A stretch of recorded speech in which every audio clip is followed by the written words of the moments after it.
বিরুদ্ধে criminal case দিয়েছে এবং কলকাতা পুলিশের 3টে থানা এবং মিথ্যের উপরেই সবটাই। এবং তার থেকে যে অভিজ্ঞতাটা হয়েছে যে শাসক দলের আশ্রিত দুষ্কৃতীরা এবং শাসক দল এবং পুলিশ প্রশাসন এবং বিচার ব্যবস্থার একাংশ মিলেমিশে একাকার হয়ে গেছে। এই একাকার হয়ে যাওয়ার ফলশ্রুতিতে সারা রাজ্য জুড়ে দুষ্কৃতিরাজ কায়েম হয়েছে। দেশের সংবিধান অনুযায়ী যেভাবে রাজ্য প্রশাসন চলার কথা ঠিক তার বিপরীতে চলছে।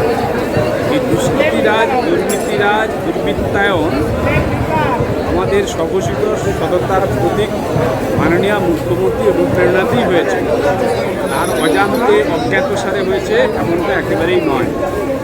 তার ফলশ্রুতিতে একের পর এক ঘটনা ঘটে চলেছে, অপরাধ জগতের ঘটনা ঘটে চলেছে। হতে হতে এটা কলকাতা শহরের একটা ঐতিহ্যবাহী শতাব্দী প্রাচীন মেডিকেল কলেজ হাসপাতালের তরুণী পড়ুয়া চিকিৎসকের উপরেই আক্রমণ হয়েছে, তারপরে নারকীয় নির্যাতন হয়েছে এবং এটা হচ্ছে দুষ্কৃতিরাজের ফলস্বরূপ হয়েছে।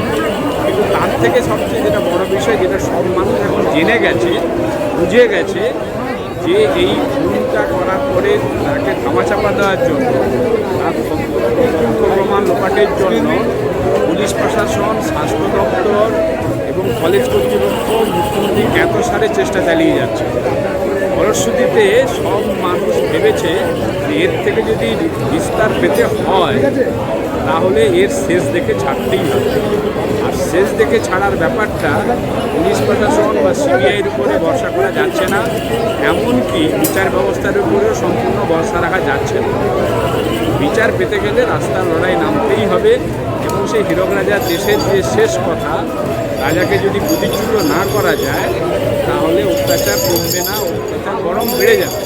সেই জন্য সব মানুষই তার অভিজ্ঞতা থেকেই এই স্লোগানের শেষ ফ্রেজ উপস্থিত হয়েছে, দড়ি ধরে মারোটা রানী হবে খানকা।